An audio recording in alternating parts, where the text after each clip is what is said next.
ಭಾರತೀಯ ಜನತಾ ಪಾರ್ಟಿ ಹಾಗೂ ಜೆಡಿಎಸ್ ಎರಡೂ ಪಕ್ಷಗಳು ಒಂದಾಗಿ ಕಳೆದ ಕೆಲವು ತಿಂಗಳುಗಳಿಂದ ಈ ರಾಜ್ಯದಲ್ಲಿರ್ತಕ್ಕಂಥ ಭ್ರಷ್ಟ ಕಾಂಗ್ರೆಸ್ ಸರ್ಕಾರದ ವಿರುದ್ಧ ಭ್ರಷ್ಟ ಮುಖ್ಯಮಂತ್ರಿಗಳು ಸಿದ್ದರಾಮಯ್ಯರ ವಿರುದ್ಧ ನಿರಂತರವಾಗಿ ಹೋರಾಟಗಳನ್ನು ಮಾಡಿಕೊಂಡು ಬರ್ತಾ ಇದ್ದೇವೆ. ಇವತ್ತು ನಮ್ಮ ಹೋರಾಟ ಒಂದು ತಾರ್ಕಿಕ ಹಂತಕ್ಕೆ ಬಂದು ನಿಂತಿರ್ತಕ್ಕಂಥದ್ದು. ರಾಜ್ಯದಲ್ಲಿರ್ತಕ್ಕಂಥ ಮುಖ್ಯಮಂತ್ರಿಗಳು ಸಿದ್ದರಾಮಯ್ಯನವರ ವಿರುದ್ಧ ಅನೇಕ ಭ್ರಷ್ಟಾಚಾರ ಆರೋಪಗಳು ಇವತ್ತು ಕೇಳಿ ಬಂದಿದೆ. ವಾಲ್ಮೀಕಿ ಅಭಿವೃದ್ಧಿ ನಿಗಮದಲ್ಲಿ ಆಗಿರ್ತಕ್ಕಂಥ ಹಗರಣ, ಮೈಸೂರಿನ ಮೂಡ, ಕೇವಲ 14 ನಿವೇಶನಗಳನ್ನ ಮುಖ್ಯಮಂತ್ರಿಗಳು ತಮ್ಮ ಕುಟುಂಬಕ್ಕೆ ಅಕ್ರಮವಾಗಿ ಪಡೆದುಕೊಂಡಿದ್ದಾರೆ. ಅಷ್ಟೇ ಅಲ್ಲ, ಮತ್ತೊಂದು ಕಡೆ ಕಾಂಗ್ರೆಸ್ ಸರ್ಕಾರ ಬಂದ ನಂತರದಲ್ಲಿ ಸಿದ್ದರಾಮಯ್ಯವರು ಮುಖ್ಯಮಂತ್ರಿ ಆದಮೇಲೆ ಕಳೆದ 15 ತಿಂಗಳಲ್ಲಿ 4 ರಿಂದ 5 ಸಾವಿರ ಕೋಟಿಗೂ ಹೆಚ್ಚು ಬೆಲೆ ಬಾಳತಕ್ಕಂಥ ನಿವೇಶನಗಳನ್ನ ನುಂಗಿ ಹಾಕಿರ್ತಕ್ಕಂಥ ಸಿದ್ದರಾಮಯ್ಯ ನೇತೃತ್ವದ ಕಾಂಗ್ರೆಸ್ ಸರ್ಕಾರ. ಹಾಗಾಗಿ ಮುಖ್ಯಮಂತ್ರಿಗಳು ಸಿದ್ದರಾಮಯ್ಯನವರು ನೈತಿಕ ಹೊಣೆ ಹೊತ್ತು ರಾಜೀನಾಮೆ ಕೊಡಬೇಕು ಅಂತೇಳಿ ನಿರಂತರ ನಾವು ಹೋರಾಟವನ್ನು ಮಾಡ್ಕೊಂಡು ಬಂದಿದ್ದೇವೆ. ಇವತ್ತು ನಾವು ಹೋರಾಟವನ್ನು ಮಾಡಿ ರಾಜ್ಯಪಾಲರು ಇವತ್ತು ಮುಖ್ಯಮಂತ್ರಿಗಳು ಸಿದ್ದರಾಮಯ್ಯ ವಿರುದ್ಧ ಅನೇಕ ಭ್ರಷ್ಟಾಚಾರ ಆರೋಪಗಳು ಬಂದಿದ್ದಾವೆ. ಸಾಕಷ್ಟು ದಾಖಲೆಗಳನ್ನ ಅವಲೋಕನ ಮಾಡಿದ ನಂತರದಲ್ಲಿ ಮುಖ್ಯಮಂತ್ರಿಗಳ ವಿರುದ್ಧ ಕಾನೂನಾತ್ಮಕವಾಗಿ ಸ್ಯಾಂಕ್ಷನ್ ಅನ್ನು ಕೊಟ್ಟಿದ್ದಾರೆ. ನಾವು ಅನ್ಕೊಂಡಿದ್ದೆ ಮುಖ್ಯಮಂತ್ರಿ ಸಿದ್ದರಾಮಯ್ಯನವರು ಇನ್ನಾದರೂ ಕೂಡ ಬಂಡತನವನ್ನ ಬಿಟ್ಟು ಮುಖ್ಯಮಂತ್ರಿ ಸ್ಥಾನಕ್ಕೆ ರಾಜೀನಾಮೆ ಕೊಡ್ತಾರೆ ಅಂತ ಹೇಳಿ ಭಾವಿಸಿದ್ರೆ ತಮ್ಮ ಬಂಡತನವನ್ನ ಮುಂದುವರಿಸಿಕೊಂಡು ಕಾಂಗ್ರೆಸ್ ಹೈಕಮಾಂಡ್ ತಮ್ಮ ಜೊತೆಯಲ್ಲಿದೆ. ರಾಜ್ಯದಲ್ಲಿ ಕಾಂಗ್ರೆಸ್ ಕಾರ್ಯಕರ್ತರನ್ನ ಉಪಯೋಗಿಸಿಕೊಂಡು ಗುಂಡಾಗರ್ದಿ ಮಾಡೋದಕ್ಕೆ ಮುಖ್ಯಮಂತ್ರಿಗಳು ಸ್ವತಃ ಹೇಳಿದಿರ್ತಕ್ಕಂಥದ್ದು ಅಕ್ಷಮ್ಯ ಅಪರಾಧ. ಇದು ನಾನಿವತ್ತು ತಮ್ಮ ಮೂಲಕ ರಾಜ್ಯದ ಮುಖ್ಯಮಂತ್ರಿಗಳಿಗೆ ಮತ್ತೊಮ್ಮೆ ಆಗ್ರಹವನ್ನು ಮಾಡ್ತೇನೆ. ತಮ್ಮ ಬಂಡತನವನ್ನ ಬಿಡಿ, ರಾಜ್ಯಪಾಲರ ಮೇಲೆ ಆರೋಪವನ್ನು ಮಾಡುವುದನ್ನು ಬಿಟ್ಟು ತಮ್ಮ ಮುಖ್ಯಮಂತ್ರಿ ಸ್ಥಾನಕ್ಕೆ ರಾಜೀನಾಮೆ ಕೊಡಲೇಬೇಕು ಅನ್ನೋ ಆಗ್ರಹವನ್ನು ಮಾಡೋದಕ್ಕೋಸ್ಕರ ನಾವೆಲ್ಲರೂ ಕೂಡ ಸೇರಿರ್ತಕ್ಕಂಥದ್ದು. ನಾವು ಇಷ್ಟ ಹೇಳ್ತೇವೆ, ಈ ಎಲ್ಲ ವಿಚಾರ ಮೂಡ ಇರ್ಬೋದು, 4-5 ಸಾವಿರ ಕೋಟಿ ಹಗರಣ ಮೂಡದಲ್ಲಿ ಎಲ್ಲವೂ ಕೂಡ ಬೆಂಗಳೂರಿನಿಂದ ಮೈಸೂರು ಪಾದಯಾತ್ರೆ ಎಲ್ಲ ವಿಚಾರಗಳನ್ನು ನಾವು ಮಾತನಾಡಿದ್ದೇವೆ. ಹಾಗಾಗಿ ಇವತ್ತು ಕಾಲ ಸನ್ನಿಹಿತ ಆಗಿದೆ.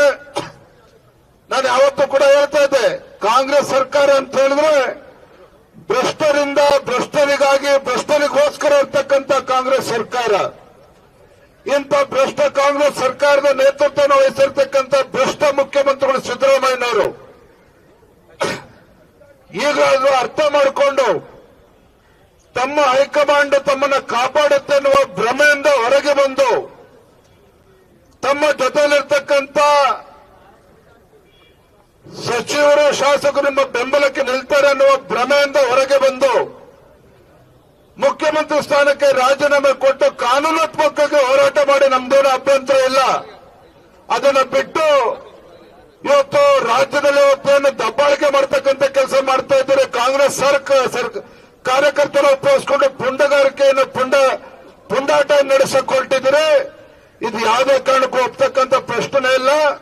ಹಾಗಾಗಿ ಇವತ್ತು ನಾನು ಇಷ್ಟ ಹೇಳ್ತಕ್ಕಂಥದ್ದು, ಮಾನ್ಯ ಮುಖ್ಯಮಂತ್ರಿಗಳು ಸಿದ್ದರಾಮಯ್ಯನವರೇ ಗೌರವವಾಗಿ ತಮ್ಮ ತಪ್ಪನ್ನು ಒಪ್ಪಿಕೊಂಡು ನೀವು ಕಾನೂನಾತ್ಮಕವಾಗಿ ಏನೇ ಹೋರಾಟನ ಮಾಡಿ, ಆದರೆ ಮುಖ್ಯಮಂತ್ರಿ ಸ್ಥಾನಕ್ಕೆ ರಾಜೀನಾಮೆ ಕೊಟ್ಟು ಆಮೇಲೆ ನಿಮ್ಮ ಹೋರಾಟವನ್ನು ಮುಂದುವರಿಸಿ ಅಂತ ಹೇಳಿ ಆಗ್ರಹವನ್ನ ಈ ಸಂದರ್ಭದಲ್ಲಿ ಮಾಡ್ತಾ, ನಿಮ್ಮ ಹಣೆಬಾರ, ನಿಮ್ಮ ಸಮಾಜವಾದಿ ಮುಖವಾಡ ಯಾವ ರೀತಿ ಕಳಚಿ ಬಿದ್ದಿದೆ ಕಳೆದ 2-3 ತಿಂಗಳಿಂದ ರಾಜ್ಯದ ಜನ ನೋಡಿದ್ದಾರೆ.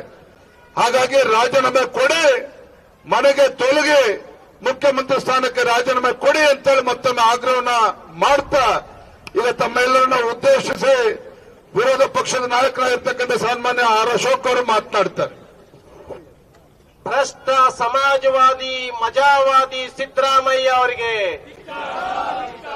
ಮಜಾವಾದಿ ಸಿದ್ದರಾಮಯ್ಯ ಅವರಿಗೆ 14 ಸೈಟ್ಗಳನ್ನ ಅಕ್ರಮವಾಗಿ ಕೊಳ್ಳೆ ಹೊಡೆದ ಸಿದ್ದರಾಮಯ್ಯ ಅವರಿಗೆ, 3 ಎಕರೆ ಜಮೀನನ್ನ ಕೊಳ್ಳೆ ಹೊಡೆದ ಸಿದ್ದರಾಮಯ್ಯ ಅವರಿಗೆ, ಮೈಸೂರಿನ ಬಡವರಿಗೆ ಸೈಟ್ಗಳನ್ನ ಹಂಚದೆ 2 ಬಾರಿ ಅನಗತ್ಯವಾಗಿ ಸಮಯ ಕಳೆದ ಮುಖ್ಯಮಂತ್ರಿ ಸಿದ್ದರಾಮಯ್ಯ ಅವರಿಗೆ, ಮೈಸೂರಿನವರಿಗೆ ಸೈಟ್ಗಳನ್ನ ಕೊಡದೆ ತಾವೇ 14 ಸೈಟ್ಗಳನ್ನ ಪಡೆದ ಸಿದ್ದರಾಮಯ್ಯ ಅವರಿಗೆ. ಈಗ ನಮ್ಮ ವಿಪಕ್ಷ ನಾಯಕರಾಗಿರ್ತಕ್ಕಂಥ ಆರ್ ಅಶೋಕ್ ಅವರು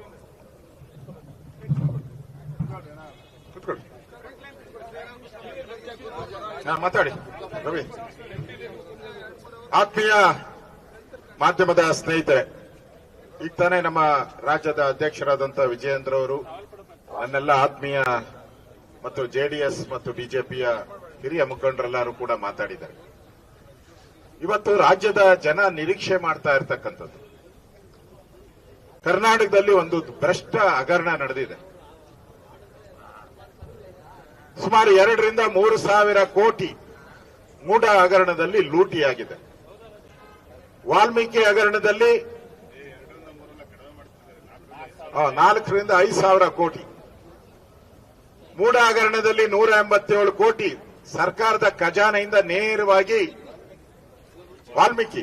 ವಾಲ್ಮೀಕಿ ಹಗರಣದಲ್ಲಿ ಆಂಧ್ರಾಗ ಹೋಗಿ ತೆಲಂಗಾಣಗೆ ಹೋಗಿ ಅಲ್ಲಿಂದ ಲೋಕಸಭಾ ಚುನಾವಣೆಗೆ ಕಾಂಗ್ರೆಸ್ ಪಾರ್ಟಿಗೆ ಹೋಗಿರೋದು ಗೊತ್ತಾಗ್ತಾ ಇದೆ. ಇವತ್ತು ಜನ ಪ್ರಶ್ನೆ ಮಾಡ್ತಾ ಇದ್ದಾರೆ, ಸಿದ್ದರಾಮಯ್ಯನವರೇ ನಿಮ್ಮ ನೇತೃತ್ವದಲ್ಲಿ ಇಷ್ಟೊಂದು ಲೂಟಿ ಆಗ್ತಾ ಇದೆಯಲ್ಲ, ಸ್ವತಃ ನೀವೇ ಲೂಟಿಕೋರರಾಗಿದ್ದೀರಲ್ಲ, ನೀವ್ ಯಾಕೆ ಅಧಿಕಾರದಲ್ಲಿದ್ದೀರಾ, ಅಧಿಕಾರದಿಂದ ಇಳಿರಿ ಅನ್ನೋ ಒಂದು ಮಾತು ಇಡೀ ರಾಜ್ಯದ ಜನಸಾಮಾನ್ಯರು ಮಾತಾಡ್ತಾ ಇದ್ದಾರೆ. ಸಿದ್ದರಾಮಯ್ಯನವರಿಗೆ ನಾನು ಕೇಳಕ್ ಇಷ್ಟಪಡ್ತೀನಿ, ನೀವು CLP ಮೀಟಿಂಗ್ ಕರೆದಿದ್ದೀರಾ, ಯಾಕೆ ಕರೆದಿದ್ದೀರಾ? ನಿಮ್ಗೆ ಬಿಜೆಪಿ ಏನಾನ ನಿಲುವಳಿ ಸೂಚನೆ ಕೊಟ್ಟು ನಿಮ್ಗೆ ಬಹುಮತ ಇಲ್ಲ ಅಂತ ನಾವೇನಾದ್ರೂ ಕೇಳಿದ್ದೀರಾ? ನಾವೇನು ಕೇಳಿಲ್ಲ. ನಿಮ್ ಬಹುಮತ ಇದೆ ನಿಮ್ಗೆ, ನಾವೇನ್ ಕೇಳಿಲ್ಲ. ನಾವು ಕೇಳಿರೋದು ನೀವು ಕಳ್ತನ ಮಾಡಿದ್ದೀರಾ, ಲೂಟಿ ಹೊಡೆದಿದ್ದೀರಾ, ಬಡವರಿಗೆ ಸೇರ್ಬೇಕಾಯ್ತಂತ ಸೈಟ್ಗಳು ನಿಮ್ ಮನೆಯೊಳಗೆ ಸೇರ್ಕೊಂಡ್ಬಿಟ್ಟಿದೆ, ನೀವೊಬ್ಬ ಅಪರಾಧಿ, ನೀವು ಆ ಸ್ಥಾನದಲ್ಲಿ ಇರುವಂತ ನೈತಿಕ ಅಧಿಕಾರ ಇಲ್ಲ ಅಂತ ನಾವು ಕೇಳಿದೀವಿ. ನೀವು ಅದಕ್ಕೆ CLP ಕರೆದಿದ್ರ, ಏನ್ ಬೆಂಬಲ ತಗೊಂಡು ಏನ್ ಮಾಡ್ತೀರಾ? ಇದು ಕಾನೂನಾತ್ಮಕವಾದಂತ ಒಂದು ನಡೆ. ಇದಕ್ಕೆ ನೀವು ಅಪರಾಧಿ ಅಲ್ಲ ಅನ್ನೋದಕ್ಕೆ ಪ್ರೂವ್ ಮಾಡಕ್ಕೆ ಒಂದೇ ಅವಕಾಶ, ಮೊದಲನೇ ಅವಕಾಶ, ಫಸ್ಟ್ ಸ್ಟೆಪ್ ಇದ್ದಿದ್ದು ವಿಧಾನಸಭೆ ಒಳಗಡೆ. ನಿಮಗೆ ವಿಧಾನಸಭೆ ಒಳಗಡೆ ನೀವು ನಾನು ತಪ್ಪು ಮಾಡಿಲ್ಲ, ನಾನು ಕಳ್ಳ ಅಲ್ಲ, ನಾನು 14 ಸೈಟು ನಾನು ಲೂಟಿ ಮಾಡಿಲ್ಲ, ಇದನ್ನ ನೀವೇ ಹೇಳ್ತಿರಲ್ಲ, ಎಳೆಯಾಗಿ ಬಿಡಿಸಿ ಹೇಳೋ ಅಂತದಕ್ಕೆ ನಿಮ್ಗೆ ಅವಕಾಶ ಇತ್ತು ವಿಧಾನಸಭೆಯಲ್ಲಿ. ನಾವು ನಿಲುವಳಿ ಸೂಚನೆಯನ್ನ ತಂದಿದ್ರಿ, ಯಾಕೆ ಚರ್ಚೆ ಮಾಡದೆ ಓಡೋದ್ರಿ?